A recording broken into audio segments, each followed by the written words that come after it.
104.50 เมกะเฮิรตซ์ต้องกราบขอบพระคุณในเมตตาธรรมของท่านหลวงพ่อพระครูปริยัติยานุศาสตร์ที่ปรึกษาเจ้าคณะอำเภอเมืองเชียงใหม่ตลอดจนถึงหลวงพ่อธรรมครูสมุวิศวัตรวรกิจโจผู้อำนวยการสถานีวิทยุคลื่น FM 104.50 เมกะเฮิรตซ์เจ้าอาวาสวัดฝ่ายหินจังหวัดเชียงใหม่และสถานีวิทยุกระจายเสียงทุกๆคลื่นสถานีที่ทำการลิงก์สัญญาณ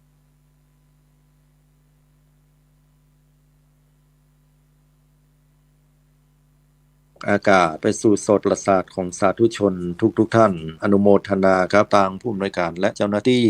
ทุกท่านที่ได้ขวนขวายในคิดอันชอบเพื่อนำเอาสารธรรมและหลักธรรมคำสอนของพระสัมมาสัมพุทธเจ้าเหล่านี้ไปสู่โสตประสาทของทุกท่านเพื่อความรู้ยิ่งขึ้นไปเพื่อการที่จะได้ปฏิบัติตามน้ำธรรมคำสอนของพระสัมมาสัมพุทธเจ้าละความชั่วกลัวบาปและเป็นการส่งเสริมสนับสนุนในส่วนของสิ่งที่ดีงามวัฒนธรรมประเพณีอันงดงามฝากไว้ให้กับทุกท่านณโอกาสนี้สาธุชนญาติโยมทุกท่านช่วงเวลาดังกล่าวต่อไปนี้เป็นช่วงเวลาที่ดีเหลือเกิน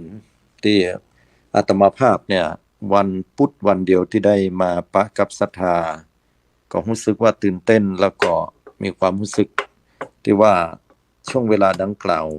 เป็นช่วงเวลาที่มีค่าแต่ก่อนหลายๆครั้งที่อาตมาเองนั้นต้องบ่ได้สามารถจัดรายการเนื่องจากว่ามีเหตุปัจจัยหลายอย่างสาธุยกตัวอย่างเช่นอาจจะต้องติดงานกะเกียมงานหรือว่าเดินทางไปต่างจังหวัดด้วยการนิมนต์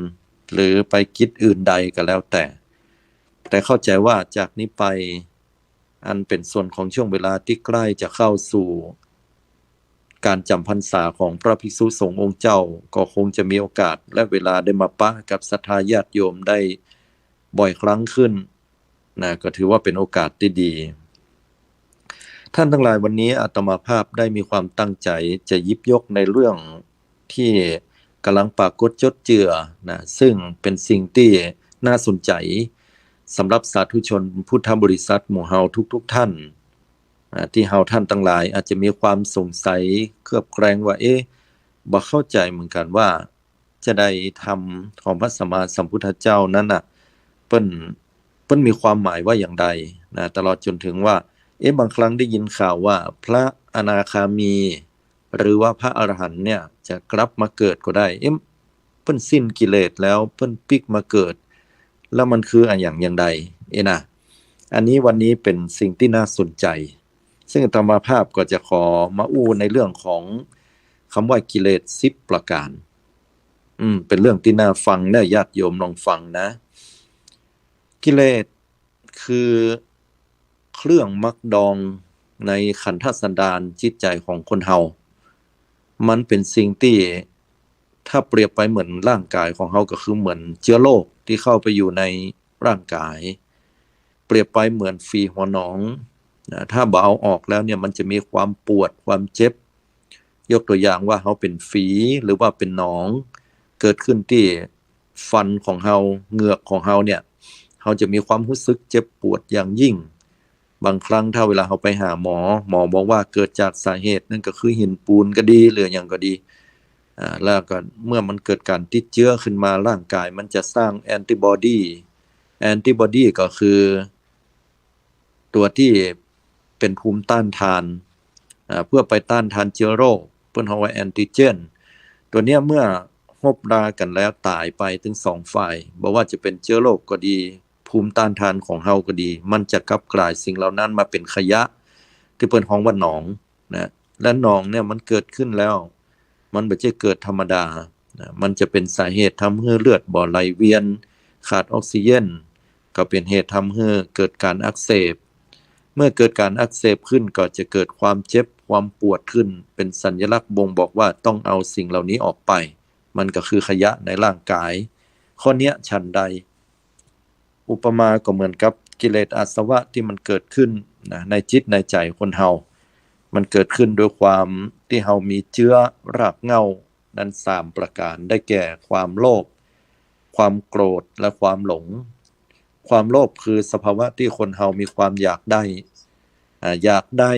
มันแบบจะเป็นสิ่งผิดนะเมื่อมันตั้งอยู่ด้วยความถูกต้องดีงามแต่ก็จัดว่าเป็นความอยากมีสมมุติฐานคือความอยากเรียกว่ากามตัณหาความอยากในตาหูจมูกลิ้นกายลงสู่จิตใจนะเป็นเพราะว่ากรรมคุณห้าทีนี้มันก็จะมีอำนาจของโทสะตัวที่สองโทสะคือความที่จิตใจมันบ่ยินดีพอใจนะสิ่งต่างๆหันว่าสิ่งต่างๆบ่คู่ควรกับตัวของเฮานะเมื่อคนเฮาเกิดความบ่พอใจบ่ชอบเรียกว่าเป็นอำนาจแห่งโทสะก็มีสมุฏฐานความอยากนั่นก็เรียกว่าวิภวตัณหานะคือความอยากจะให้ปนๆไปเหี่ยนะยกตัวอย่างเช่นว่าคนที่อกหักจากความหักคนหักของตัวเก่านั้นแปรผันไปเป็นผู้อื่นนะตัวเก่าก็มีความตีอกชกลมว่าทำไมเฮาถึงเป็นคนที่บ่ดีจะได้แฟนของเฮาถึงต้องไปมีอื่นเฮามันบ่ดีตรงไหนตัดใดนะก็ใครฆ่าตัวตายไปเหี่ยเงือปนสาเหตุเนื่องจากว่าทนอยู่ในสภาวะเหล่านั้นบ่ได้เรียกว่าวิภวตัณหาแล้วก็มีคำตัวหนึ่งเพิ่นฮ้องว่าโมหะคือความหลงความบ่รู้แจ้งในอริยสัจทั้ง4คือทุกข์สมุทัยนิโรธมรรคตัวนี้แหละที่พระพุทธองค์ทรงตรัสว่ามันสำคัญเพราะมันเป็นรากเหง้าใหญ่เป็นหนึ่งในกิเลส10ซึ่งอาตมาภาพจะอู้ให้ฟังแห่งกรรมหนึ่งทีนี้เฮามาเริ่มต้นกันดีกว่าศรัทธาญาติโยมทั้งหลายที่เฮาเคยได้ยินก็ญาติโยมว่ากิเลสปัญหาตัณหา108เคยได้ยินเนาะนั่นล่ะญาติโยมทั้งหลายที่เพิ่นจำแนกแจกแจงไปน่ะที่จริงแล้วกิเลสปัญหาตัณหา108นั้นเป็นการแยกออกไปของสภาวะจิตนะสภาวะจิตเจตสิกรูปนิพพานโดยเฉพาะเรื่องจิตน่ะมันมีกิเลสที่ย่อยออกไปเป็นข้อๆเป็นดวงจิตเป็นดวงๆอย่างที่เปิ้นยกตัวอย่างสมมุติขึ้นว่าจิตมันเป็นดวงจิตประกอบด้วยอำนาจแห่งกิเลสอย่างอี้นะอันนั้นเป็นเรื่องที่ละเอียดอ่อนแต่สรุปแล้วก็คือว่าแยกย่อยออกไปนี่กิเลสมีเป็นปัญหาตัณหามี108แต่ถ้าจะเอาแต่ว่านั้นกิเลสลักๆของเปิ้นมันมีเพียงแค่10ข้อ10ประการ10ประการเนี่ยศรัทธาญาติโยมฟังพอเด้อและตั้งใจส่งกระแสจิตในการฟังธรรมนะเราจะได้เข้าใจแล้วว่าเชื้อโรคที่มันอยู่ในจิตใจที่เรากวนกล้าแก่การเจ้าออกตามกรรมของพระสัมมาสัมพุทธเจ้าบอกไว้เนี่ยว่าสิ่งเหล่านี้จะต้องกำจัดให้สิ้นไปศรัทธาญาติโยมทั้งหลายร่างกายคนเฮานี่มีกลไกที่พิเศษสุดเป็นกลไกที่เวลาอย่างเข้ามาเนี่ยสิ่งแปลกปลอมร่างกายก็เกิดการต่อต้านขึ้นนะยกตัวอย่างว่าเขาจะมีอาการเมื่อยขึ้นมาถามว่าเมื่อยเพราะอย่างบ่สบายแล้วอย่าได้1กินยา2ถ้ากินยาแล้วบ่ดีก็ไปหาหมอแม่นก็หมอก็พาไปวินิจฉัยแล้วก็ถ้าหันว่าร่างกายเป็นอย่างงี้ก็ฉีดยาหรือว่าตกยาให้มากินเฮากินยาตามนั้นก็พักผ่อนให้ร่างกายแข็งแรงกินอาหารที่มีประโยชน์ออกกำลังกายบ่ได้ก็ให้หยุดไว้ก่อนหยุดงานทุกอย่างสุดท้ายเมื่อร่างกายมันฟื้นฟูก็หายอันเนี้ยอย่างอี้เป็นต้นแต่ว่ากิเลสที่อยู่ในจิตใจมันก็บ่ต่างกันมันจะมีสภาวะที่เป็นเชื้อโรคที่อยู่กับเฮาไอ้เชื้อโรคตัวเนี้ย10ข้อตัวนี้มันมีข้อดีแล้วข้อดีก็ถามว่ามีก็มันบ่มีแต่มันมีข้อเสียซึ่งมันจะแสดงอาการอักเสบขึ้นมาเป็นครั้งคราวและก็เมื่อมันเกิดการอักเสบขึ้นมามันก็จะมีอาการที่ทนอยู่ในสภาวะเดิมบ่ได้ชัดที่สุดอย่างเกิดการอักเสบทางจิตใจเนื่องจากว่าสิ่งเหล่านั้นเกิดความยินดีพอใจยินดีพอใจเชื้อโรคตัวนี้มันก็เกิดความกระวนกระวายทนอยู่ในสภาวะเดิมบ่ได้ใครมีใครเป็นเมื่อมันมีปริมาณนักขึ้นมันกำเริบเสบสารมันอักเสบนักเข้าแล้วเนี่ยเชื้อโรคตัวเนี้ยก็จะแสดงสำฤทธิ์ให้เฮานะทนอยู่บ่ได้ทุรนทุรายแล้วต้องการที่จะได้มาในสิ่งเหล่านั้นยกตัวอย่างเช่นว่าต้องการแค่ได้สตังค์แค่ได้เงินยุคสมัยที่มี ความลำบากในเรื่องของธุรกิจในเรื่องของเศรษฐกิจเนี่ยเมื่อเฮาจักหน้ามาถึงหลังเนี่ยหลายๆคนก็ต้องไปยิบไปยืมไปกู้หนี้ยืมสินกันก็เป็นเรื่องธรรมดาแหมบางคนก็ขยันหมั่นเพียรบางคนก็พยายามอดออมแต่ว่ามันมีเป็นบางคนที่ว่าเพิ่นบ่สามารถจะควบคุมความอยากอันเกินกว่าโดยมีขีดจำกัดที่คำว่าศีลธรรมเมื่อศีลธรรมมันบ่สามารถจะคลุมใจปกใจของเฮาได้เฮาก็ละเมิดศีลธรรมโดยการที่เฮานั้นไปลักไปจกเอาของเปิ้นไปปล้นไปจี้ไปฆ่าเปิ้นเป็นเหตุทำให้ศีลธรรมข้ออื่นนั้นหายไปโดยนี่คือตัวอย่างของความโลภที่สำแดงฤทธิ์โดยการอักเสบขึ้นมาอย่างรุนแรงเจ้าของจะต้องรักษาใจตัวเก่าไว้โดยนำเอาโอสถทิพย์นั้นได้แก่ธรรมะของพระสัมมาสัมพุทธเจ้าเอามาบรรเทาเบาบางในที่สุดก็กำจัดสิ้นไปโดยสิ้นเชิงทีนี้ศรัทธาญาติโยมกิเลสเหล่านี้น่าสนใจเมื่อมันมีความโลภโกรธหลงเป็นสมุฏฐานเป็นเก้าเง่าเป็นหากเลิกทีนี้มันแตกดอกออกผลมามันมีเครือมันมีตัวในที่มันแยกออกมาพ่องนะรากฐาน3ประการนี้แยกออกมาเป็นกิเลส10ประการด้วยกันกิเลสข้อที่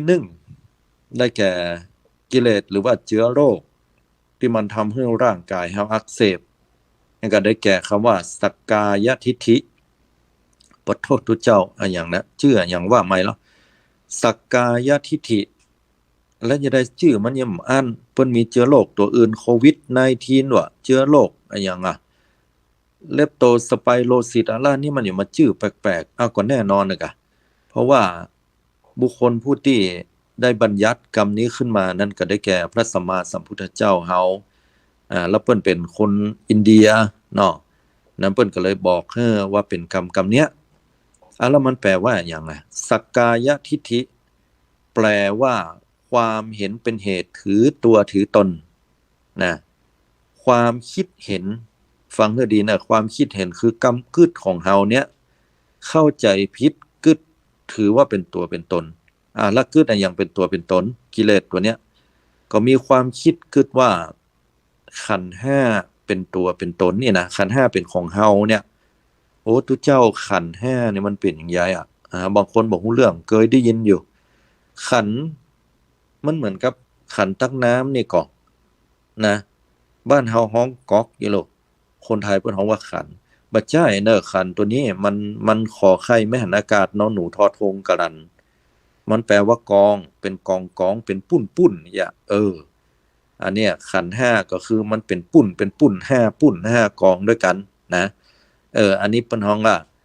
ขันธ์5ขันธ์5นี่มี5ปุ้นแรกเพิ่นฮ้องว่ากายนะหรือว่ารูปขันธ์หรือว่ากายนะโดยรูปตัวที่2ปุ้นที่2หรือว่ากองที่2นี่เพิ่นฮ้องว่าเวทนาความทุกข์ความสุขหรือความเฉยๆนะบางเตื้อเฮาก็มีความทุกข์บางทีก็มีความสุขบางเตื้อก็เฉยๆธรรมดาอันนี้เปิ้นฮ้องว่าขันธ์ตัวที่2คือความรู้สึกเปิ้นฮ้องว่าเวทนาตัวที่3คือสัญญาความจำนะกึดไปในอดีตนะเรื่องราวในอดีตถ้าเฮากึดไปในอดีตเนี่ยนี่เรียกว่าความจำอย่างเฮาจำได้คนนั้นคนนี้มาปะหน้ากันจำได้เนาะนี่นะเป็นได้พ่องบ่เดียวพอแก่ไปจัดนักหรือบางเตื้อก็บอกว่าเดี๋ยวยังดูเหมือนเก่าพอเหมือนเก่าเนาะนี่นะอันนี้สัญญาความจำสังขารนะการปรุงแต่งกึดไปตั้งหน้าเป็นตุเป็นตะกึดไปเลยนะปรุงแต่งจิตใจของตัวเก่าอย่างอั้นอย่างอี้ตายละค่าวันพรุ่งนี้ข้าจะต้องได้ไปหาหมอแฮมแล้วกำลังไปกวดหมอนัดกวดว่ากลัวบ่ทกลัวเป็นมะเร็งบ่ทมาเดี๋ยวนี้นะใจบ่ดีบ่บานนอนบ่หลับเปิ้นคือหลับตั้งแต่หัวค่ำตัวเก่านอนแต่เราด้วยความกังวลเนี่ยเปิ้นกังวลปรุงแต่งในใจกึดไปเรื่อยกึดอย่างเพื่อจะรับได้พอเป็นเตี้ยงปลายด้วยความที่รับดึกลำปลายตื่นมาปุถโธหมอเปิ้นนัดเจ้าเปิ้นนัดตามเวลานั่นเนาะตื่นขึ้นมา 5:00 นอีล่าไปห้องอีแม่ก็วันนี้แม่จะไปหาหมอนัดที่โรงพยาบาลเจ๊กะแม่จะไปโรงยาเนี่ยตื่นเต้อกะ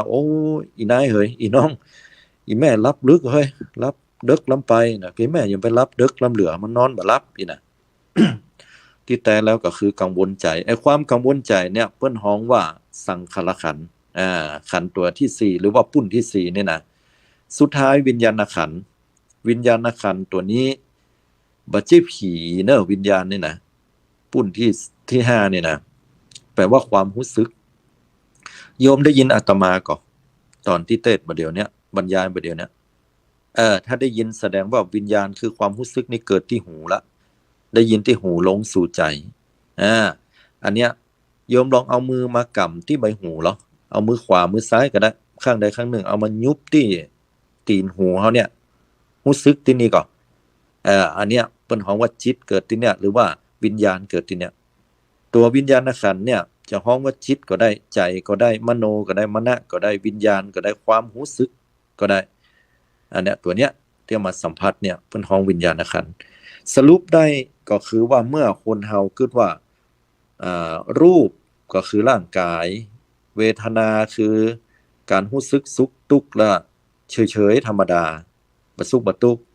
3สัญญากำกึดไปในอดีต4สังขารกึดไปเลยปรุงไปในอนาคตกังวลใจและวิญญาณคือความรู้สึกนึกคิดต่างๆเอาง่ายว่าถ้า5อย่างเนี่ยเฮาคิดว่าเป็นเฮาเป็นของเฮาเป็นตัวตนของเฮาเนี้ยเปิ้นฮ้องว่าสักกายทิฏฐิเลื่อนย่อเหลือ2นะ5อย่างนี่คือรูปกับนามรูปก็คือร่างกายนามก็คือเวทนาสัญญาสังขารวิญญาณถ้า5อย่างนี้จะฮ้องง่ายๆเป็นภาษาชาวบ้านคือกายกับจิตเนี่ยเออถ้าไผคิดว่าร่างกายนี่เป็นของเฮานะไผคิดว่าจิตใจนี่เป็นของเฮาเป็นตัวตนของเฮาเนี่ยอันนั้นเราเปิ้นฮ้องว่าสักกายทิฏฐิความเห็นเป็นเหตุถือว่าเป็นตัวเป็นตนนี่นะแล้วก็มันบ่ใช่ของเฮาแล้วเฮามาอยู่อย่างนี้คืออีญาติโยมทั้งหลายมันมีเหตุปัจจัยหลายอย่างเนาะแต่จะอู้โดยย่อๆว่าสิ่งเหล่าเนี้ยเฮาหลงไปยึดมั่นถือมั่นว่าร่างกายเป็นของเฮาแล้วเฮาก็เป็นทุกข์ก็โยมมันเป็นทุกข์นะทุกวันนี้เฮาจะต้องหาเลี้ยงปากเลี้ยงท้อง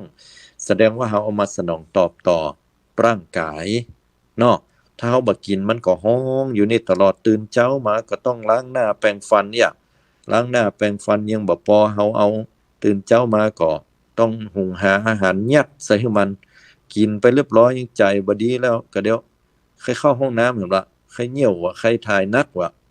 อ้าวครับถ่ายหนักให้มันเรียบร้อยจะไปแยกการก็ต้องอาบน้ำถ้าบ่อั้นมันก็กลิ่นตัวจะเหม็นซะเปิ้นแล้วก็ไปแยกการแยกงานก็เดี๋ยวอยากให้เหมาะหิวให้เหมาะอยากเดี๋ยวมีของว่างเดี๋ยวมีกาแฟเดี๋ยวมีนั่นมีนี้เมื่อมันเจ็บมันปวดก็ต้องนวดต้องคลึงเมื่อมันไข้รับก็ต้องนอนปฏิบัติปัดโปมันเป็นอย่างดีแต่เฮาจะขอมันสักอย่างว่าจะไปผมหัวงอกเด้อเด้ออีน่ะอันบ่มีเวลาย้อมผมมันก็บ่ฟังญาติโยมวันนี้ตื่นเช้านะเจ้านายบอกว่าเข้าใจไปที่ทำงานบ่ต้องแปรงฟันน่ะขอให้ฟันเฮาหอมปากหอมชื่นใจอีน่ะเนี่ยได้ก็โยมแปรงฟันบ่บ้วนปากมันเป็นไปบ่ได้แม่นก็ตื่นมาบ่ล้างหน้าบ่ส้วยหน้าขี้หูขี้ตาเต็มไปหมดอะเนาะบ่อาบน้ำสัก7วันเนี่ยขอให้กลิ่นตัวเฮาหอมอย่างเปิ้นน้ำอบน้ำหอมเนี่ยถ้าเฮาบ่เอาน้ำอบน้ำหอมมาใส่นะมันถึงบ่หอมเอาแป้งมาใส่ก็ถึงบ่อันน่ะต่อให้เอาใส่มันก็ถึงเหม็นเพราะว่ามันเกิดขึ้นตั้งปลายไหนฉะนั้นแล้วร่างกายเนี่ยมันมีแต่ความสกปรกโสโครกเฮาขอมันบ่ได้นะขอบ่ให้มันแก่ได้ก่อนบ่ได้ขอให้มันบ่เจ็บบ่ป่วยนะได้ก่อนก็บ่ได้แหมขอให้มันบ่ตายได้ก่อนก็บ่ได้แหมแล้วเมื่อมันตายไปแล้วเนี่ยเมื่อรูปกับนามนามก็คือกายกับจิตเมื่อจิตมันบ่มีแล้วเนี่ยมันเหลือแต่รูปโยมเคยหันคนตายเนาะญาติพี่น้องก็ดีคนที่บ่ใช่ญาติพี่น้องก็ดีหรือว่าสัตว์สิ่งหิ่งห้อยหมู่หมากาไก่เวลามันตายไปแล้วปุ๊บเนี่ยเฮาเอาเขาเหล่านั้นไปฝังก็ดีเมื่อมันตายแล้วแต่เนี่ยมันบ่บุญออกจากดินมาลุมื้นเข้ากลายเป็นกระดูกกระดูกมื้นเข้าก็ยังสลายไปแต่เมื่อใดก็ตามที่เฮาเอาร่างกายของคนตายหรือว่าสัตว์ที่ตายแล้วไปเผาไฟเฮาก็บ่หันว่าเราสัตว์หรือว่าคนเหล่านั้นลุกขึ้นมาเดือดร้อนวุ่นวายว่าฮ้อนแตะฮ้อนว่าหรือว่าโวยวายเจ็บปวดทุรนทุรายด้วยความร้อนเหล่านั้นก็บ่มี เพราะว่าจิตมันดับลงไปแล้วขันธ์ทั้งสี่ที่เป็นนามดับไปเหลือแต่รูปประขันธ์เนี่ยและรูปประขันธ์นี่ก็จะดับเหมือนกันรูปประขันธ์คือร่างกายนี่นะตอนที่เขาเกิดมาใหม่ๆญาติโยมทั้งหลายสังเกตได้เนาะเกิดขึ้นเนี่ยธาตุดินจะเกิดขึ้นก่อนเพราะว่าเมื่อพ่อกับแม่ร่วมรักกันแล้วเข้าไปสู่ไข่นะของแม่นั้นก็จะมีเจือฝังอยู่เป็นห้องว่าธาตุดินนะมีความจางๆเล็กๆน้อยๆเริ่มต้นตั้งแต่กาลละทีนี้พัฒนามาเรื่อยๆเป็นเปสิเป็นอัมพุทธะต่างๆนะก็เกิดขึ้นด้วยธาตุน้ำเนาะธาตุน้ำเกิดขึ้นมีน้ำคล่ำปกคลุมอยู่นะแล้วก็มีความอบอุ่นของร่างกายของแม่เข้าไปช่วยดูแล37องศาที่เขาอยู่ในหั่นพอเขาเกิดออกมาเนี่ยนะผิวกายเขามาโดนความร้อนความเย็นตั้งนอกฤดูร้อนฤดูหนาวฤดูฝนเนี่ยเขาเลยเจ็บปวดแสนสาหัสเขาต้องให้ออกมานี่คือธรรมชาติที่บังคับเพื่อเขาให้คนไหนละอ่อนไหนบ่ให้ละอ่อนนั้นเป็นใบเนี่ยเป็นต้นแล้วก็มันเกิดความเจ็บปวดแล้วก็พอเกิดออกมาเนี่ยด้วยการให้นั่นก็คือมีลมหายใจฉะนั้นแล้วเมื่อเขาเกิดมันจะมีธาตุดินธาตุน้ำธาตุไฟธาตุลมก่อนแต่พอเวลาเขาตายแล้วมันกลับกันนั่นก็ได้แก่เวลาเขาตายเนี่ยลมหายใจหายก่อนคือหายใจออกเดียวละกำแล้วก็ไปโซ่ไว้นะตายเลยนะลมหายใจไปก่อนจากลมแล้วก็เป็นธาตุอย่างต่อธาตุไฟธาตุไฟคือความร้อนของร่างกายในร่างกายก็เริ่มเย็นลงเมื่อธาตุไฟหมดก็จะเป็นธาตุน้ำเริ่มพุเริ่มปองละเริ่มปองจำเลือดจำหนองจากนั้นก็ปริแตกออกมาเป็นเลือดเป็นนองเป็นอย่างทนอยู่บ่ได้ละจะต้องไปตามธรรมชาติและสุดท้ายเมื่อกลิ่นต่างๆเข้าไปกับปลาให้เราซัดเป็นแมงงุนแมงอย่างต่างๆมาตอมเนี่ยสลายร่างของคนเฮานะเมื่อเฮาบ่ได้เอาไปเผาสุดท้ายก็เหลือแต่ผิวหนังที่แห้งเพราะน้ำเลือดน้ำเหลืองนั้นมันแห้งไปที่สุดก็เหลือแต่กระดูกวันเวลาก็กัดกร่อนอาจจะใช้เวลาเมินถ้าบ่ได้อยู่ในดินต่อให้อยู่บนพื้นดินก็สุดท้ายกระดูกนั้นก็สลายไปโดยธรรมชาติถ้าเอาไปเผายิ่งเวยอันนี้ก็แสดงให้หันศรัทธาญาติโยมว่ากายเนี้ยมันก็บ่ใช่ของเฮาเพราะเฮาบังคับให้เกิดบังคับให้แก่ให้เจ็บบ่แก่บ่เจ็บบ่ตายก็บ่ได้ทีนี้มาพอในเรื่องของนามคือเวทนาสัญญาสังขารและวิญญาณหรือว่าจิตเนี่ยเอาเป็นว่ารวมความก็คือจิตเนาะจิตใจเนี่ยศรัทธาญาติโยมเฮาขอมันเนี่ยมันสามารถจะเป็นไปตามความประสงค์ของเฮาก่อนยกว่าวันนี้นะขอให้เฮาเนี่ยอารมณ์จอยที่สุดเฮาจะสบายใจที่สุดแล้ววันนี้เฮาไปไหนเฮาวันนี้เฮาจะบ่เครียดนี่นะออกไปเจาะหม้อสกรรมหนึ่งไปปะใส่อีตัวนั้นน่ะกูว่าแล้วมันมาหาตายนี่กูใจบ่ดีอะหันนั่นค่อยด่าหัวมันเนาะนี่นะเป็นว่าไปหันคนที่ยืมสตางค์ตัวเก่าแล้วมันบ่ยอมจ่าย ลมบัดจอยก็บอกว่าวันนี้จิตใจเฮามันจะเป็นจิตใจที่ผ่องแผ้วบ่โคตรบ่ใช่กะแสดงว่าเฮาขอบ่ได้เนาะเดินไปสักกรรมหนึ่งโอ้ไปปาใส่หลานเนาะหลานก็น่าฮักน่าจังใครอุ้มเฮ็ดได้เหรอว่าอันนี้ก็ลมจอยขึ้นมาใจดีนะอันนั้นนี่เป็นความใจดีละแล้วก็ได้เดินไปแห่งกรรมปฐมหมานะไปคุยเคลียร์ขยะเอาอันพักแปลงพักที่เฮาอุตส่าห์ปลูกมาเป็นเกิงเดือนปลายพุ่นหวังว่าจะเอาพักนั้นไปขายเมียแล้วแลดหมาไปตาวไปติเห็นหมดมันไล่หนูก็ยังได้บ่ใจขึ้นเอาไม้ขว้างมา ลมบัดจอยอยากแต่กี้ยังอารมณ์ดีอยู่บัดเดี๋ยวนี้อารมณ์บัดจอยทำไรแสดงว่าจิตใจนั้นมันเปลี่ยนความรู้สึกมันๆได้อยู่ได้แล้วเฮาขอได้ก็ยังโยมขอวันเนี้ยขอให้เฮาอารมณ์ดีอารมณ์สบายเนาะมันขอบ่ได้เฮาเนี่ยแปลงใจได้นะแต่ว่าลองพอเถอะถ้ามันโดนอย่างกระทบแรงๆแล้วมันจะเปลี่ยนแสดงว่าจิตเนี่ยมันเกิดการดับอยู่ตลอดเวลาถ้ามันเป็นของเฮาเนี่ยเฮาก็บังคับได้ขอมันได้แม่นก็แต่นี่เฮาขอบ่ได้นะเฮาของมันมีความสุขตลอดวันได้ก็บ่ได้มีทุกข์ตลอดวันเป็นไปได้ก็บ่ได้เฉยๆตลอดวันก็บ่ได้มีสุขพร่องทุกข์พร่องเฉยๆพร่องนี่เนาะอันนี้ล่ะเปิ้นของเวทนาเนาะเปิ้นของวันนามอันนี้แหละที่เฮากำเดียวก็กึดไปในเรื่องอดีตก็เดียวก็กึดกังวลเป็นอนาคตฟังน้ำฟังธรรมอยู่จัดม่วนตายละค่ะ ลืมปลดหม้อเข้าเตาไฟน่ะระวังนะญาติโยมไฟไฟไหม้ยุ่งเด้อโยมเด้อตายแล้วทอดปลาทูอยู่ไหม้แล้วอย่าล่นไปอย่านะฮะจิตใจมันก็ล่นไปแล่นไปก็เดี๋ยวพอไปซุนหลัวเข้าหรือว่าตั้งแก๊สดีปลดให้เข้าแล้วมาฟังต่อลมจอยละไอ้นั้นเราอ่อนว่าอีแม่เจ้าจะไปอาการแล้วนะเข้าใจเว้ยน่ะอีนี่ก็ได้กูฟังทำอยู่ จิตใจมันขึ้นลงน่ะเดี๋ยวลมดีเดี๋ยวลมบ่ดีก็แสดงว่าจิตเนี่ยมันก็บ่แจ้ของเฮาญาติโยมทั้งหลายเปลี่ยนความรู้สึกตลอดเปิ้นบอกว่าเมื่อใดก็ตามที่เฮาหันว่าร่างกายเป็นของเฮาจิตใจเป็นของเฮานี่แค่กำกึดความคิดเห็นนะกำกึดบ่ได้นี่ก็แสดงว่าเป็นสักกายทิฏฐิความหันกึดว่ากายกับใจนี่เป็นตัวเป็นตนของเฮานะมันถามว่าเป็นอย่างเงี้ยมันยึดมั่นถือมั่นแล้วมันเป็นไสมันจะมีผลอย่างใดผลของมันก็คือความทุกข์นั่นน่ะโยมยกตัวอย่างให้หันชัดถึงอย่างหนึ่งนะเฮายึดมั่นถือมั่นเนี่ยมันเป็นอย่างใดเฮายึดมั่นถือมั่นกายใจนี่ว่ามันเป็นของเฮาสมมาแต่เวลาไผมาด่าเขาว่ามันอย่างแง่วอย่างควายอีเนาะควายนี่มันเฮาก็มากึดถึงว่าควายนี่มันมีเขาเนาะแง่วอย่างควายมันมาด่าเขาเนี่ยว่าเป็นควายเนี่ยก็เลยโคตรขึ้นมาแล้วเฮามากึดกันอย่างใดว่าเปรียบเทียบว่าคนเฮาถ้าเป็นควายก็คือแง่วหรือว่าควายนั้นเป็นสัตว์ที่แง่วคืออย่างเงี้ยญาติโยมสมัยตะก่อนเนี่ยนะเปิ้นให้เฮาเนี่ยหาอุบายให้เฮาเนี่ยไปเรียนหนังสือตอนที่เฮาเป็นละอ่อนถ้าเฮาบ่เรียนหนังสือเนี่ยเฮามีอาชีพอยู่อย่างหมู่เฮานั่นก็คือเป็นเกษตรกรรมนั่นก็ได้แก่การที่เฮาทำให้ไถนาแล้วการที่เฮาจะทำให้ไถนามันบ่เหมือนสมัยนี้มันมีเครื่องเกี่ยวข้าวเครื่องปลูกข้าวได้เฮาหว่านข้าวได้เนาะ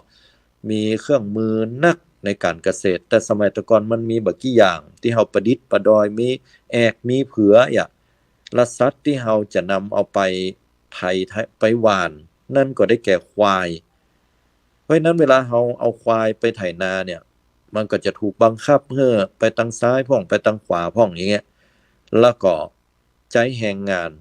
ฉะนั้นเปิ้นเลยเปรียบเทียบบุคคลผู้ที่บ่เรียนหนังสือว่าจะโง่เหมือนควายคือจะต้องได้ไปใจแรงงานนะเนาะบ่ได้ทำงาน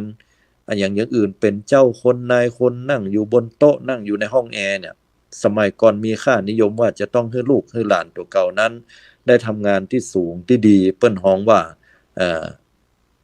พยายามเนี่ยการเนี่ยงานเนี่ยจะได้บ่ง่าวเหมือนควายทั้งที่ควายมันก็บ่ได้ง่าวแล้วว่าไปว่ามาเฮาก็เพิ่งจะฮู้กันว่าควายเนี่ยเป็นสัตว์ที่มีบุญคุณต่อเฮาถ้าเฮาบ่มีควายเนี่ยนะโยมเฮาจะไม่ได้กินข้าว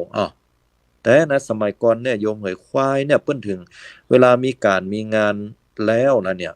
ได้ค่ำได้ขาลาวีสัตว์ชนิดประเภทนี้แล้วเปิ้นยังมีการบายสีสู่ขวัญควายหรือว่ามัดตีนมัดมือควายกันนะเปิ้นมีการขอสุมากันเด้อเนี่ยแล้วเขาจะมาบอกว่าควายนี่มันง่าวได้จะใดควายมันบ่ได้ง่าวควายมันเป็นสัตว์ที่มีปัญญาด้วยซ้ำดึงเชือกว่าขวามันก็ไปขวาซ้ายมันก็ไปซ้ายมันจะมีพ่องเป็นเตื้อนะที่มันบ่ฟังเพราะว่ามันก็แค่เป็นอิสระแต่แล้วมันก็ใจแรงงานมันบ่ได้ไปสร้างปัญหาให้ไผนะบางคนฮักควายนะเหมือนครอบครัวของสมาชิกของตัวเก่าเลยอันนี้คือเรื่องจริงแล้วเฮาเอาไปเปรียบว่าไผบ่เรียนหนังสือก็จะง่าวเหมือนควายอย่างเงี้ยเป็นต้นเนาะฉะนั้นแล้วเนี่ยย้อนปิกมาว่าไผด่าเฮาว่าควายก็ความหมายก็คือง่าวเฮาก็เลยโกรธทั้งที่ความพอบนหัวเฮาเนี่ยมันก็บ่มีเขาหรอเฮาเองก็บ่ง่าวแม่นก็ฉะนั้นเฮาไปโกรธที่หยังเนี่ยเพราะเฮายึดมั่นถือมั่นว่าเนี่ยร่างกายนี่เป็นเฮาแล้วเฮาจะต้องเหมือนควายน่ะหรือบางเตื้อบางคนก็ด่าเฮาว่าหน้าหมาอีเนาะสุมาแต่โยมได้เฮาอู้เป็นภาษากำเมืองเฮาเวลาคนมันโกรธมันว่ากันหน้าหมาคือเฮามันนึกว่าตัวเก่ามันด่าเฮาว่าเฮาหน้าเหมือนหมาสมัยแต่ก่อนที่ได้ถึงไปเปรียบเพราะว่าเปรียบเหมือนหมาสมัยก่อนสุมาเตอะคือมันเป็นกรรมบ่เก่าเนาะวิถีชีวิตคนเฮาสมัยก่อนเนี่ยมันเป็นหมาเมืองนี่มันกินอุจจาระกินของโสโครกเหรอสมัยก่อนเป็นอาหารโอชาของมันนะเฮาเลี้ยงง่ายๆเอาเข้าวมาจุ่มน้ำแกงเงี้ยหรือว่าเอาเข้าวงกนึ่งน่ะจ้งของมันก็กินได้ละเป็นหมาที่ทนทานต่อโรคแต่ว่าพอไปกินของต่ำแล้วเนี่ยถือว่าเป็นเสนียดจันไรเป็นของที่สกปรกเป็นสัตว์ที่สกปรกและน่าเกลียดโสโครกที่สุดเฮาก็เลยเปรียบเทียบว่าสัตว์ที่น่าเกลียดคือหมา แล้วเวลาไปด่าไว้หน้าหมาก็เพราะว่าอีกคนเนี่ยมันเป็นบุคคลผู้ที่น่าโสโครกสกปรกที่สุดนี่นะมันเป็นคนที่บ่น่าคบเฮาก็เลยโกรธทั้งที่เขาว่าเฮาหน้าหมาก็มาซ้อมพอเฮาก็หน้าก็บ่เหมือนหมาหรอมันก็หูเฮาก็บ่มีคนด้วยเนี่ยก็แล้วเฮาจะไปโกรธเขาอหยังเออถ้าเขาด่าเฮาว่าเป็นงัวเป็นควายด่าเฮาว่าเป็นหมาก็หน้าเฮาก็บ่เหมือนหมาเฮาก็บ่ง่าวเป็นควายเนาะตามความหมายที่เขาเชื่ออย่างนั้นน่ะแล้วเฮาจะไปโกรธอีหยังโยมถ้าเฮาโกรธนี่ก็แสดงว่าเฮายอมรับอะ ไผเกยโคตรพ่องเวลาเขาด่าเขาว่าเหง่าเหมือนควายหรือว่าหน้าเหมือนหมาอ่ะเคยมีก็โยมแสดงว่าโยมยอมรับเขาอะว่าเขาเป็นควายก็เป็นหมาเอาหรอแล้วกันนี้ไผมาด่าเขานะจะไปโคตรเนอะถ้าโคตรนี่ก็แสดงว่าเขายอมรับว่าเขาเป็นหมาเป็นควายอ่ะนั่นก็หน้าตาเขาออกจะงามกันกู้คนเมื่อเมื่อเขามีหูมีตามีอย่างโอ้คนบางคนงามขนาดแล้วเอาตัวเก่าไปเทียบกับหมาอี คนบางคนเฉลียวฉลาดอย่างโยมเขาฟังน้ำฟังธรรมประเดี๋ยวเนี่ยโยมเขาเฉลียวฉลาดเป็นคนที่มีปัญญาจะตายแล้วเขาเวลาไผมาด่าเขาว่าเป็นง่าวเหมือนควายอย่างเงี้ยเขาก็ยอมรับอีเขาโคตรอีเออแต่เขาด่าเขามาแล้วเขาบ่ยอมรับเนี่ยเขาบอกโคตรเฮียเฉยก็เขาไม่ใช่เป็นหมาเป็นควายเขาไม่ใช่ง่าวเหมือนควายเขาไม่ใช่หน้าตาหน้าเกลียดเหมือนหมากรรมนั้นมันก็ปิกปอกคืนไปหาเขาไม่ต้องไปด่าเขาไม่ต้องไปแจ้งคืนกรรมนั้นมันจะปิกไปหาเขาเป็นมาเป็นควายพุ่นน่ะแต่บัดแต่โยมลองเกิดพุทธเจ้าเพิ่นว่าอย่างนั้นของกินใดเฮากินแล้วเวลาเขาเอามาเลี้ยงเฮาอ่ะเป็นของกินที่เฮาบ่กินแล้วของกินเหล่านั้นของใจเหล่านั้นก็จะคืนแก่เจ้าของฉันใดกรรมด่ากรรมแจ้งกรรมว่ากรรมนินทาเล่าต้านเวลาเขาว่าให้เฮาน่ะมันบ่มีก็บ่ต้องไปเดือดร้อนใจเดี๋ยวมันจะปิกเข้าเขามดนั่นเนาะบ่ต้องใจกาสะต้อนยันอย่างสักอย่างนะบ่ต้องใจกระทงกระถาอย่างสักอย่างขอให้ทำที่ใจของเฮาเนี่ยบ่ให้มันเกิดความโกรธบ่ให้เกิดความหลงไปกับกรรมของเขาสิ่งเหล่านั้นมันจะสะท้อนคืนก็จะเป็นเสนียดจันไรกับเขาคนเดียวกะ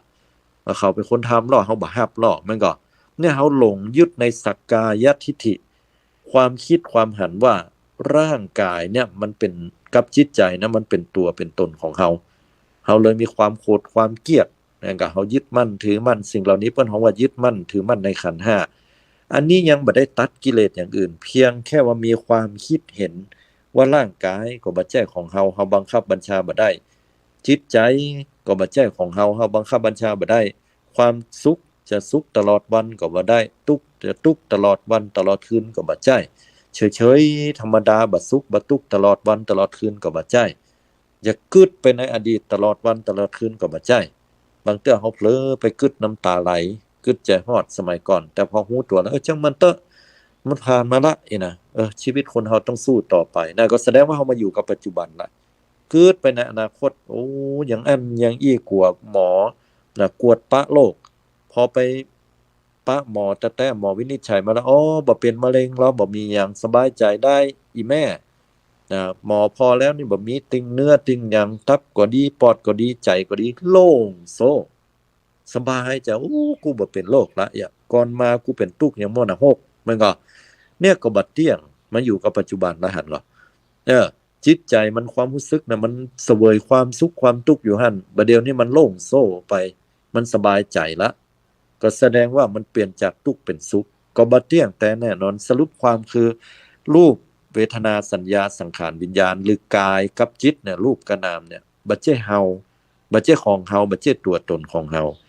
อันเนี้ยนี่คือความคิดเห็นบ่ได้นะกำกึดของเฮาคือกึดอย่างอี้ถ้าเฮากึดอย่างงี้แสดงว่าเฮาทำลายสักกายทิฏฐิความคิดหันว่าร่างกายกับจิตใจเป็นเฮาเป็นของเฮาเนี่ยพุทธเจ้าผู้พิจารณาด้วยปัญญาแบบเนี้ยยากกว่าโยมบ่ยากยังบ่ได้ตัดกิเลสข้ออื่นนะแต่ถ้าเฮามีความเชื่อน้อมไปในคำสอนพุทธเจ้าพิจารณาตามความเป็นจริงว่ากายเฮาบังคับบ่ได้ใจเฮาบังคับบ่ได้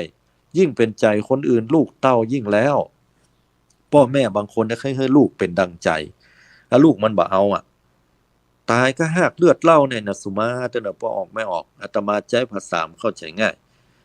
ตายก็หากเลือดเล่าเนี่ยวันค่ำนั่นน่ะเนี่ยมันพอเหรอเฒ่าแก่มาแล้วอย่าได้ลูกเต้าก็บ่พอเมียก็บ่พออีน่ะมันกินก็เหล้าเนี่ยใจบ่ดี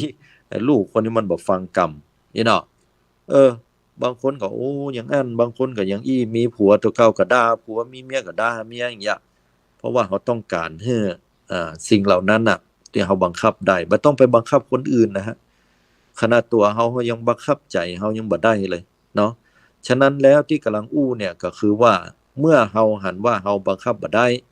มันเป็นไปตามสภาวะแต่เขาสามารถที่จะเจริญสติและพิจารณาเลือกปฏิบัติได้อันนี้เรื่องหนึงนะเพียงแต่ว่าเอาความคิดเห็นก่อนว่ากายกับจิตบ่ใช่เฮาบ่ใช่ของเฮากันแล้วกันเรียกว่าทำลายสักกายทิฏฐิเนี่ยกิเลสข้อเดียวบ่ได้อาตมาอู้มานี่โดยย่อนะไปแล้ว45นาทีโยมไปแล้วนะ45นาทีนะม่วนก่อโยมม่วนดีนะแท้เฮามาฮู้จักกิเลส10ข้อนี้ขณะข้อแรกเนี่ยสักกายทิฏฐิเนี่ยไปละ45นาทีนี่ยังบ่ได้อธิบายโดยละเอียดเนาะฉะนั้นแล้วโยมจะหันว่าเมื่อเฮามีความคิดเห็นว่ากายก็บ่ใช่ของเฮาใจก็บ่ใช่ของเฮาเมื่อใดอย่างท่องแท้และปักใจลงไปอย่างแน่นอนว่าพระพุทธเจ้าได้กล่าวถูกต้องแล้วเนี่ยอันนี้แหละเพิ่นว่าทำลายสักกายทิฏฐิกำกึดกำหันเป็นสาเหตุให้เฮามาถือเนื้อถือตัวว่ากายเนี่ยใจเนี่ยเป็นเฮาเป็นของเฮาติดแต่แล้วมันบ่ใช่เฮาบ่ใช่ของเฮาบ่ใช่ตัวตนของเฮาแล้วมันบ่ใช่แล้วมันเป็นของไผมันบ่เป็นของไผมันเกิดขึ้นมันมีเหตุมีปัจจัยเกิดขึ้นร่างกายนี้มีเหตุมีปัจจัย2อย่าง1เกิดจากกรรมปัจจุบันเช่นพ่อกับแม่ร่วมรักกันนะเชื้ออสุจิของพ่อเข้าสู่ไข่นะไปฝังตัวอยู่ในไข่ของแม่แล้วก็อาศัยความอบอุ่นอาศัยอุณหภูมิอาศัยอาหารที่แม่หล่อเลี้ยงตังสายสะดือเข้าไปอยู่ในหั่นอยู่ประมาณ9เดือนก็ออกมาอันนี้คือตามเกิดอันดับแรกเรียกว่าเหตุใกล้เหตุไกลนั้นก็คือการที่เรามีเราสร้างวิบากกรรมไว้ในอดีตชาติก่อนตายเรามีเชื้อมาเกิดก็จะต้องพอหาเห็นว่ากรรมนั่นละมันจะซ่อหาว่าเราเนี่ยจะไปเกิดกับไผที่เคยมีบุพกรรมร่วมกันบางคนก็มาเกิดกับพ่อกับแม่คนนั้นบางคนบ่มีบุญที่จะได้มาเกิดกับพ่อกับแม่บ่มีบาปมีกรรมที่จะได้มาเกิดกับพ่อกับแม่คนนี้ก็บ่มีโอกาสได้มาเกิดสังเกตได้ว่าคนที่ใครมีลูกจะตายอยู่แล้วนั่นน่ะโยมหาเอาเพิ่นไปทำกงทำกิฟไปบนบานศาลกล่าวที่หั่นที่นี่มันมีลูกยากบ่ลังว่ามึงเป็นมันแฮก็อีนี่อีเนาะด่าเมียมันแต่ก็ด่าผัวเป็นตำสูนั่นน่ะเป็นมันแฮก็น่ะไปกวดก็บ่เป็นมันสุดท้ายพอห่างกันไปแล้วเนี่ยถึง2ฝ่ายไปแต่งงานอยู่กับคนอื่นปรากฏว่ามีลูกถึง2ฝ่ายเลยย่าอ้าวก็อยู่ด้วยกันมันยังบ่มีร่วมรักกันน่ะเหมือนสามีภรรยามันยังบ่มีเชื้อก็บ่อ่อนหยังก็บ่อ่อนแต่มันมีบุตรยากแต่ไปแต่งงานอยู่กับแห่งคนนึงถึง2ฝ่ายก็คึดมีลูกมีเต้าไปหั่นน่ะมันมีหลายนะโยมเพราะหยังก็เพราะว่าพ่อกับแม่เนี่ยบ่เป็นเหตุปัจจัยให้คนที่จะเป็นลูกมาเกิดเพราะบ่มีบุญร่วมกับเฮาฉะนั้นแล้วเนี่ยวิทยาศาสตร์เนี่ยบอกว่าเชื้อของพ่อเข้าสู่ไข่ของแม่แล้วเป็นตัวตนแม่นก็แต่พุทธศาสนาบ่ได้กล่าวแค่นั้นเพิ่นบอกว่ามันมีจิตหรือว่าสัตว์เนี่ยสัตว์ที่เวียนว่ายตายเกิดเนี่ยเข้ามาปฏิสนธิอยู่ในท้องของแม่ฉะนั้นแล้วนะเวลาเมื่อเพิ่นร่วมรักกันเนี่ยเชื้อของพ่อเข้าสู่ไข่ของแม่ปิดสนิทแล้วเนี่ยฟักตัวทันทีขณะนั้นแสดงว่ามีปฏิสนธิวิญญาณจิตเกิดขึ้นละถ้าอยู่ในท้องเฮาทำให้ตายแสดงว่าเท่ากับการที่เฮาต้องฆ่าคนหนึ่งนะโยมอันนี้นะพุทธศาสนากล่าวอย่างนั้นเลยนะเพราะมันมีเชื้อละแสดงว่ามีตัวมีตนรอการฟักอยู่ในหั่นจนถึง9เดือนแล้วเกิดมานี่แหละญาติโยมการเกิดที่เพิ่นฮ้องว่าต่างพุทธศาสนากล่าวอย่างนี้ฉะนั้นแล้วนะเมื่อเริ่มต้นจากการที่เฮาได้เกิดมาจากท้องพ่อท้องแม่เนาะเฮาก็มาแบบธรรมชาติแล้วเวลาตายเฮาก็ตายไปแบบธรรมชาติที่อาตมาอู้ตอนแรกนั่นก็คือลมหายใจดับไปก่อนจากนั้นก็ตัวเย็นลงจากขออภัยจากนั้นก็แม่นละธาตุน้ำเนาะตัวเย็นลงอย่างที่3ธาตุไฟเนาะตัวเย็นลงแล้วจากนั้นร่างกายสังขารมีกระดูกมีเนื้ออย่างต่างๆก็สลายไปอันนี้คือกายจิตก็ดับไปแล้วจิตดับไปก็ไปยึดมั่นถือมั่นขันธ์ทั้งหลายต่อไปมีเชื้อก็ไปเกิดต่อเนี่ยเวียนว่ายตายเกิดอย่างเงี้ยญาติโยมอย่าหันก็ว่า มันเป็นสังสารวัฏที่เนิ่นนานหาที่สุดบ่ได้เฮาก็เวียนว่ายตายเกิดมาโดยตลอดสมมุติว่าเป็นเฮาอีเนาะกายก็บ่ใช่เฮาจิตก็บ่ใช่เฮาแล้วมันเป็นไผพระพุทธเจ้าทรงตรัสไว้ว่าแรกเริ่มเดิมทีนั้นเนี่ยจิตมันเป็นจิตที่ประภัสสอนใสบริสุทธิ์แต่เนื่องจากว่ากิเลสนะคือเชื้อที่อาตมาว่าเนี่ย10ประการเนี่ยมันจรเข้ามามันเข้ามาสู่จิตสู่ใจแล้วปุ๊บมันทำให้จิตใจของเราเนี่ยมันขุ่นมัวหมองลงเมื่อคุณมัวหมองลงแล้วเนี่ยมันก็จะเป็นเหตุเป็นปัจจัยให้สร้างเวรสร้างกรรมไปเกิดต่อนะเอาง่ายๆจิตใจที่มันคุณมัวเป็นจิตประภัสสอนอย่างใดก็ยกตัวอย่างเช่นว่าโยมอยู่ดีกินได้อารมณ์จอยอยู่อ่ะพอดีมีไผสักคนหนึ่งนะเข้ามาแล้วก็มาด่าเฮาน้องว่าเฮาจะถูกต้องก็บ่ถูกต้องเนี่ยใจบ่ดีลมขึ้น นี่แหละกิเลสที่จรมาล่ะมันทำให้จิตใจบ่ผ่องใสมันใจบ่ดีเนี่ยลมบ่จอยเนี่ยนะเพิ่นเฮาว่าจิตมันแบบเป็นจิตประภัสสอนละนะมันก็กลายเป็นจิตที่ประกอบไปด้วยโทสะนะความโกรธความเกลียดล่ะเนี่ยมันเป็นกิเลสเนาะฉะนั้นแล้วเนี่ยสรุปก็คือว่ากายก็บ่ใช่ของเฮาจิตใจก็บ่ใช่ของเฮานะพุทธองค์ได้ตรัสไว้ในแห่งพระสูตรหนึ่งว่าเดิมเก่าเกื้อน่ะเฮาเนี่ยบ่มีตัวตนละแต่มีสิ่งหนึ่งเป็นว่านะมีสิ่งหนึ่งเข้าไปยึดมั่นถือมั่นเข้าไปยึดมั่นถือมั่นในขันธ์ห้านี่มาอย่างหนึ่งเป็นว่านะสิ่งหนึ่งเหล่านี้พอเข้าไปยึดมั่นถือมั่นในขันธ์ห้าว่าเป็นเฮาเป็นตัวเฮาเป็นตัวตนของเฮาเนี่ยไอ้ตัวสักกายทิฏฐิเนี่ยตัวแรกเนี่ยพอเข้าไปยึดปุ๊บเนี่ยสักกายทิฏฐิเกิดปั๊บเลยความเป็นตัวตนเกิดขึ้นมาทันทีนะยึดปุ๊บพุทธเจ้าฮ้องว่าสัตตานังศัพท์นี้นะจำไว้ดีสัตตานังหรือเราสัตว์เนี่ยพอเฮาอู้คำว่าสัตว์เนี่ยเป็นสิ่งที่ต่ำเนาะที่จริงแล้วเนี่ยบอกว่าเขาจะเกิดเป็นคนก็ดีเป็นเทวดาเป็นพรหมก็ดี เกิดเป็นหมูมากาไก่เป็นสัตว์เดรัจฉานเป็นสัตว์หม้อนรกเป็นเปรตเป็นอสุรกายพุทธเจ้าบอกว่าก็ฮ้องว่าสัตว์หมดเพียงแต่เฮามาจำแนกว่าเป็นเทวดาเป็นคนเป็นผีสางนางไม้บางคนถ้าเฮาอยู่บนโลกใบนี้ก็จะสมมุติชื่อนั้นชื่อนี้ไปที่จริงแล้วพุทธเจ้าบอกว่าสิ่งหนึ่งที่เข้ามายึดมั่นถือมั่นว่ากายกับจิตเป็นเฮาเป็นของเฮาเนี่ยพุทธเจ้าฮ้องสิ่งนั้นหมายว่าสัตตนัง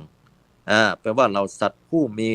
อวิชชาเป็นเครื่องกั้นตัณหาเป็นเครื่องผูกลงเข้าใจว่ากายกับจิตนี่เป็นเฮาเป็นของเฮาเรียกว่าสัตตานังเมื่อลงเข้ามาปุ๊บเนี่ยยึดปั๊บก็เข้าสู่สังสารวัฏของเปิ้นฮ้องว่าวัฏสงสารทันทีเลยพอบ่ยึดมั่นถือมั่นคลายออกละสวะได้ปุ๊บแล้วก็ออกจากสังสารวัฏทันทีเนี่ยโยมทั้งหลายที่พุทธเจ้าบอกว่าสังสารวัฏนี่ยาวนานหาที่เริ่มต้นละหาที่จบบ่ได้นะเรื่องแต่น่ะแต่พุทธองค์บอกวิธีแนวทางในการที่จะออกจากสิ่งเหล่านั้นเนี่ยก็คือความบ่ยึดมั่นถือมั่นด้วยอริยมรรคมีองค์8และมรรค8ในจำนวนนั้นข้อที่1บอกสัมมาทิฏฐิความหันที่ถูกต้องคือหันในอริยสัจ4หรือหันแหมอย่างหนึ่งก็คือหันว่ากายกับจิตเนี่ยบ่ใช่เฮาบ่ใช่ของเฮาบ่ใช่ตัวตนของเฮาที่สัตตนัง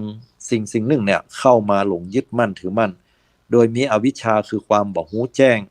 ลงเข้าไปยึดมีตัณหาคือความอยากเป็นเครื่องผูกไว้ฉาบสัตวโลกไว้เฮาก็เลยกลายเป็นบุคคลหรือว่าเป็นสิ่งหนึ่งที่หลงยึดมั่นถือมั่นว่ากายนี่เป็นของเฮาจิตนี่เป็นของเฮาที่แท้แล้วมันก็เป็นธรรมชาติหนึ่งต่ออันนะแล้วพอทำไปแล้วก็กลายเป็นกรรมเป็นสร้างกรรมแล้วก็มีวิบากคือผลของกรรมที่จะต้องไปเวียนว่ายตายเกิดรับผลกรรมอย่างนั้นเหมือนอาตมายกตัวอย่างตะเกียพอรับผลกรรมมีกรรมร่วมกับพ่อกับแม่บางคนมีกรรมร่วมในลักษณะที่เป็นมิตร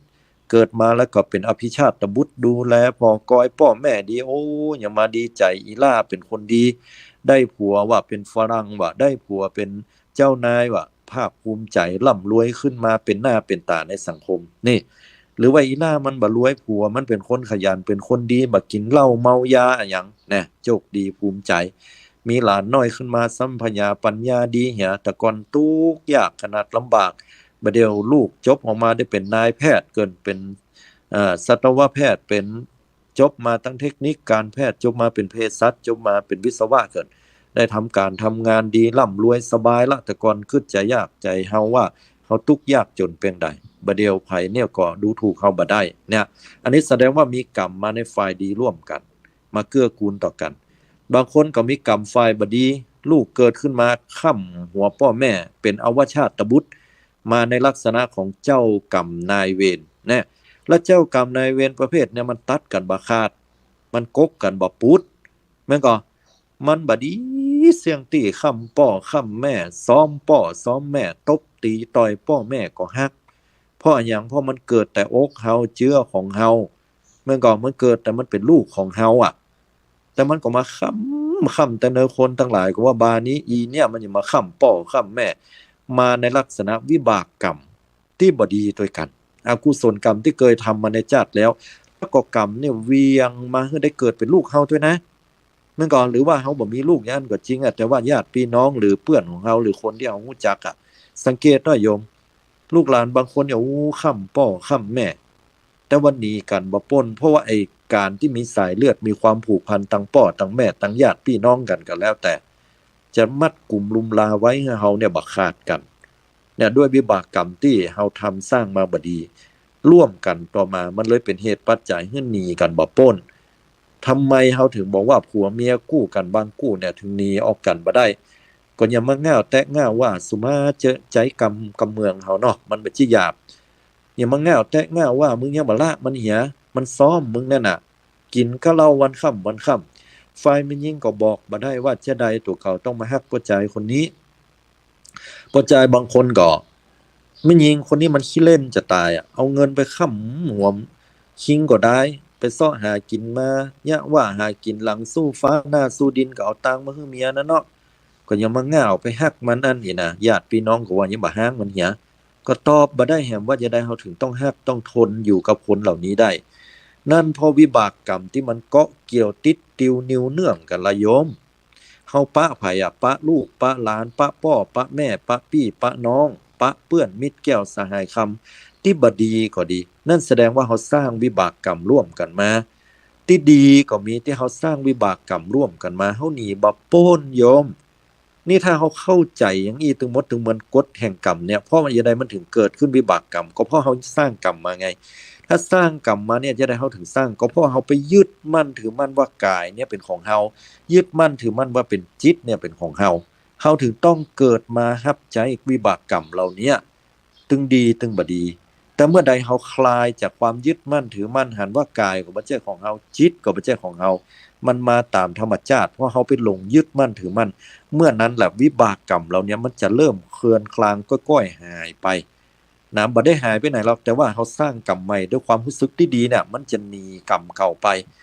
แล้วในที่สุดเมื่อเฮาหลุดพ้นแล้วเนี่ยเฮาก็บ่ได้มาเกิดปะกับสิ่งเหล่านี้แฮมแล้วโยมเฮาเคยพ้นก็จากความทุกข์เหล่านี้ถ้าเฮาเคยพ้นบ่ต้องไปพลักไสได้ทรงพ่อแม่พี่น้องลูกหลานตานเต้า